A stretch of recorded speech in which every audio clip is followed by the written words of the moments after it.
Sami woke up on the 10th day of Ramadan feeling irritated. Yesterday had been a tough day. He had tried to control his words, but it hadn't been easy. Today, he felt frustrated because someone at school had been unkind to him. At suhoor, his mother noticed his grumpy expression. "Sami, is something wrong?" Sami sighed. "Yesterday, Bilal made fun of me in front of everyone. He laughed because I couldn't answer a math question fast enough. It was really embarrassing."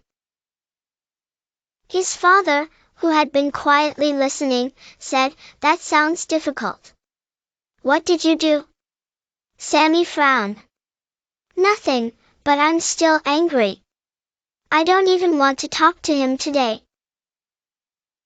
His mother gently placed a hand on his shoulder. "Do you know that Ramadan is also about forgiveness? The Prophet Muhammad was the most forgiving person, even when people hurt him." Sami raised an eyebrow. "But why should I forgive Bilal? He embarrassed me." His father smiled. "Because forgiveness is not just for others, it's also for ourselves. When you hold on to anger, it only makes you feel worse. But when you forgive, your heart feels light and free." Sami thought about that while finishing his suhoor. He wasn't sure if he wanted to forgive Bilal, but he would think about it. At school, Sami avoided Bilal. He didn't want to talk to him. But then, during lunch break, he saw something surprising.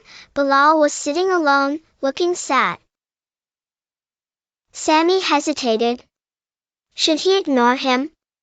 Or should he find out what was wrong? After a deep breath, he walked over. "Hey, Bilal, are you okay?" Bilal looked up, surprised. I got a bad grade on my test," he muttered. "Now I feel stupid." Sami suddenly understood. Yesterday, Bilal had embarrassed him, but maybe it wasn't because he was mean. Maybe it was because he was struggling himself. Instead of staying mad, Sami sat next to him. "It's okay, Bilal. Everyone makes mistakes. If you want, I can help you study." Bilal's eyes widened. "You would do that, even after I made fun of you?" Sami smiled. "Yeah. Because I realized that holding on to anger only hurts me. And in Ramadan, we should forgive each other." Bilal looked down, then said softly, "I'm sorry, Sami. I was feeling bad about my own grades, and I took it out on you." "I shouldn't have done that." Sami nodded. "It's okay. Let's start over." That evening, as he sat down for iftar, Sami felt lighter. Forgiving Bilal had taken away his anger. He realized that forgiveness is not a weakness, it's a strength. During Maghrib prayer, he made a special dua, "Ya Allah, help me to always forgive others, just like I hope you will forgive me."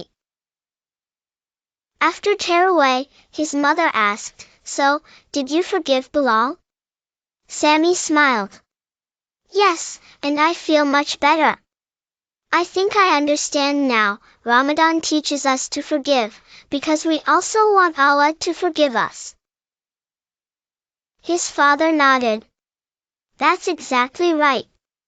The Prophet taught us that when we forgive others, Allah forgives us even more." Sami realized something amazing. Forgiving others isn't just good for them, it's good for us too. Before bed, Sami wrote in his Ramadan journal, "Today, I learned that forgiveness is a gift, not just for others, but for ourselves. Letting go of anger makes our hearts lighter." He thought about the countless times he had made mistakes. Didn't he also want people to forgive him? Didn't he also want Allah to forgive him? That night, he made another dua, Ya Allah, help me be someone who forgives easily, so that you will forgive me on the day of judgment. The next morning, he woke up feeling happier. He no longer carried the weight of anger, and he felt closer to Allah because he had followed the example of the Prophet. At school, when Bilal saw him, he smiled. Thanks for yesterday, Sami. You're a good friend.